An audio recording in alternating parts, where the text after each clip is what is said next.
اللهم صل وسلم وبارك على سيدنا محمد وعلى آله وصحبه أجمعين. ازيكم يا حبايبي؟ عاملين ايه؟ يا رب تكونوا بخير.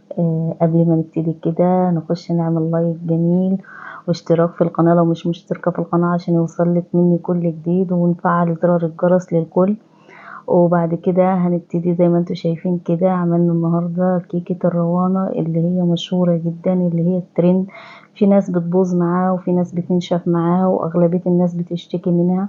فاحنا النهاردة هنعملها بأقل التكليف كده، وزي ما انتوا شايفين اللون الاصفر الجميل الذهبي ده. هقول لكم السر بتاعه كده، وهنشوفها بكام تكاية كده، وهقول لكم على طريقة السوا بتاعتها ان شاء الله مع بعض في الفيديو ده كده مع بعضنا. وما تنسوش تتابعوني على صفحة الفيسبوك يوميات آية وتعملوا لي متابعة. وزي ما انتوا شايفين كده يا حبايبي، بسم الله ما شاء الله، هي بتتكلم عن نفسها يعني. مش هقول انا، هي بتتكلم عن نفسها في الفيديو. معايا هنا حلة، ونزلت هنا 3 كوبايات من السكر، نفس الكوباية اللي عيرت بيها السكر عير بيها المية. ممكن كوبايتين سكر، ممكن كوبايتين ونص، كوبايتين مية عليهم او كوبايتين ونص براحتك. عادية السكر ده على حسب الرغبة، بس ما تحطيش اكتر او اقل من كده. وبعد كده هحط 3 كوبايات مية وهرفعهم على النار، هيغلوا غلوتين كده.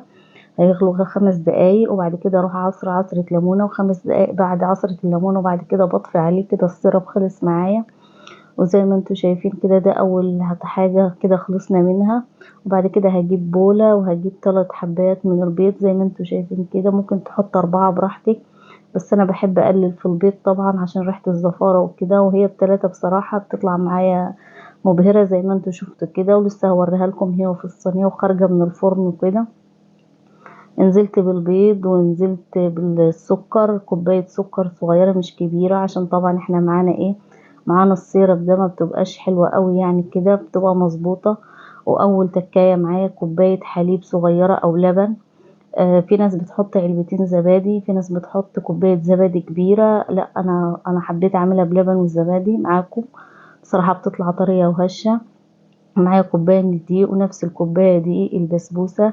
ومعايا رشة ملح على الدقيق، ومعايا هنا نص كوباية زيت على سمنة، ومعايا كيك شيف.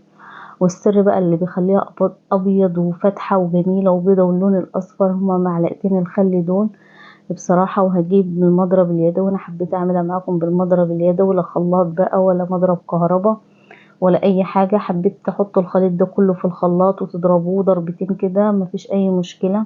وبعد كده في ناس كتير، في ناس مش متوفر عندها الخلاط ولا المضرب وكده، فاحنا حبينا نعملها بالمضرب اليدوي.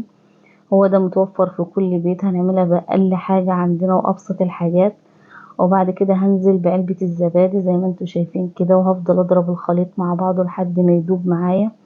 وبعد كده ومعايا نص كوبايه من جوز الهند. انا ما قلتش عليها في المقادير دي، انا بقول لكم اهو. نزلت بكوبايه دقيق البسبوسه، ونزلت بجوز الهند، وهنزل بكوبايه الدقيق اللي عليها رشه ملح، وهضرب الخليط ده مع بعضه. ونزلت بالكيك شيف. ممكن تعملها ببيكنج باودر عادي براحتك، بس انا بفضل كيك شيف في الكيكات وكده.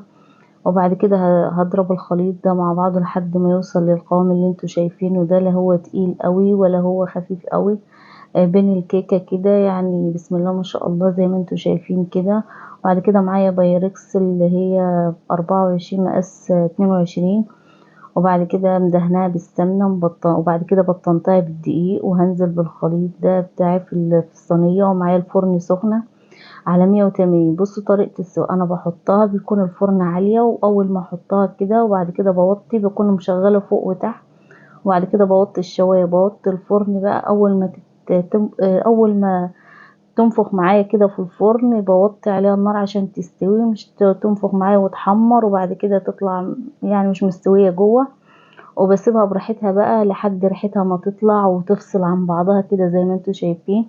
ودلوقتي خلاص بسم الله ما شاء الله، انا اختبرتها بخلة قدامكم زي ما انتوا شايفين كده. هي خدت معايا تلت ساعة في الفرن او نص ساعة بالكتير. وبعد كده بنزل بالسيرب وهي سخنة، بنزل زي ما انتوا شايفين كده بتشرب معايا بسم الله ما شاء الله يعني. هي بتتكلم عن نفسها يعني، انا مش هتكلم. بسم الله ما شاء الله، جربوها كده. اللهم صل وسلم وبارك عليك يا حبيبي يا رسول الله. ما تنسوش تعملوا متابعة على الفيسبوك، وما تنسوش لايك وشير واشتراك في القناة عشان يوصل لكم مني كل جديد. ما تبخلوش عليا يا حبايبي، اكبر بيكم احسن عيلة في الدنيا واحسن اخوات في الدنيا. ربنا يخليكم لي يا رب، ولو قدرت ان شاء الله هكبر بيكم ان شاء الله. وبعد كده خلاص انا لحد ما تشرب معايا وتستكفى بقى، واقول خلاص كده تمام. انا بصراحة ممكن تسيبها تبرد معاكي، هتلاقيها تحفة وبتتقطع بسهولة، بس انا طبعا عشان التصوير ما قدرتش اخليها تبرد. انت بتخليها تبرد شوية هتبقى معاكي تحفة بسم الله ما شاء الله. وبعد كده انا قطعتها كده زي ما انتوا شايفين طرية طرية وهشة وجميلة وتحفة. لا هي عملت مننا بقى ولا بطيت ولا اي حاجة، بالعكس بسم الله ما شاء الله. شربت السيراب وعليت اكتر وبقيت دايبة اكتر زي ما انتوا شايفين كده. ممكن تقطعوا التقطيع اللي يريحكم. وبعد كده هرفع حتة قدامكم كده اوريها لكم، والله العظيم سخنة مولعة. وبعد كده زي ما انتوا شايفين كده بسم الله ما شاء الله بتطلع بسهولة، ولسه كمان اول ما تبرد معاكي هتبقى احلى واحلى.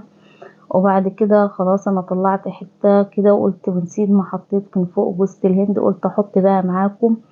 هشكلها كده براحتكم، ممكن تحطوا فستق، ممكن تحطوا لوز، ممكن تحطوا اللي يريحكم براحتكم. ده التزيين ده ممكن تحطوا كريز، ممكن اي حاجة. التزيين ده براحتكم انتوا، بس انا بستكفى بجوز الهند طبعا عشان هي مسكرة، بيبقى فيها سكر وفيها سيرب كده، ما ينفعش احط فيها حاجة تاني غير جوز الهند كده.